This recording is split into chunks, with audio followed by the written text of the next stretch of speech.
Hi, I'm actually going to be talking about DNA replication today, and I'm going to use this diagram to help us explain the process. So before I actually start, I kind of want to identify all these little individual things that we're looking at.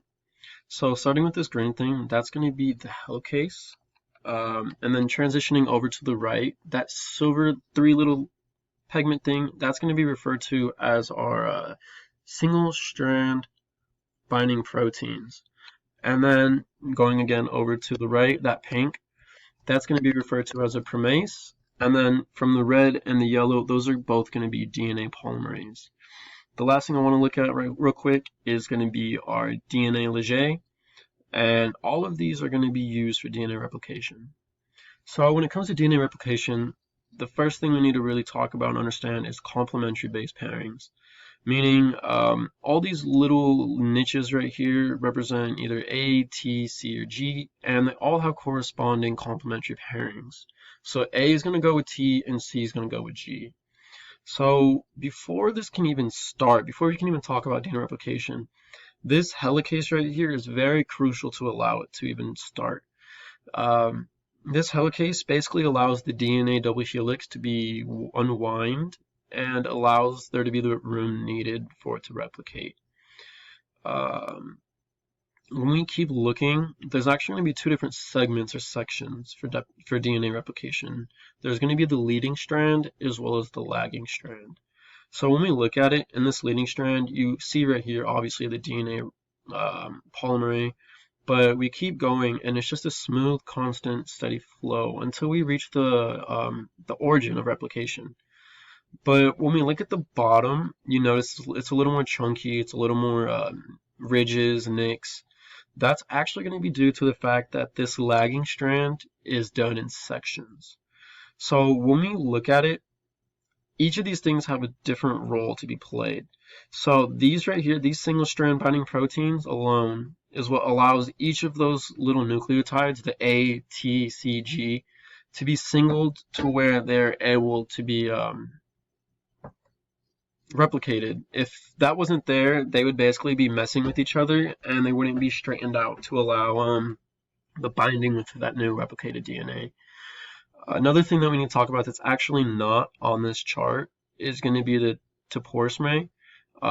That is actually going to be more closer to the outside of the unwound region, but it still is going to alleviate some of that tension since it's a coiled up, wounded up helix. So when we look at the bottom, I kind of want to talk about each of these individually. These pairase, this right here is what allows RNA primers to be formed. This is what makes it. And those are going to stay there, those RNA primers, until they're replaced with the nucleotides that the DNA polymerase can both make, 1 and 2. So we see right here, though, these little edges and these little problems right here.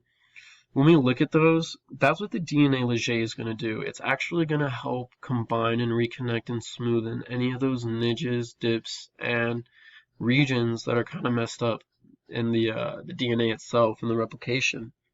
So when we look at it like that, we kind of see that it's going to be all fixed and replicated whenever the process is done.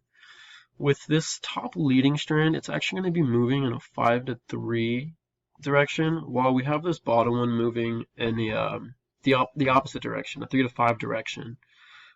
It's kind of due to that opposite direction that allows it and makes it to where it has to be done in sections. I'm actually going to be looking at a few questions that can be used for this diagram. So the first thing we want to talk about, kind of like how I said, is please point out the other end, the 5 end of DNA. There are 2. So kind of like how I told you, this one's going to be moving in the 5 to 3 direction. This one down here is going to be moving as well from 5 to 3.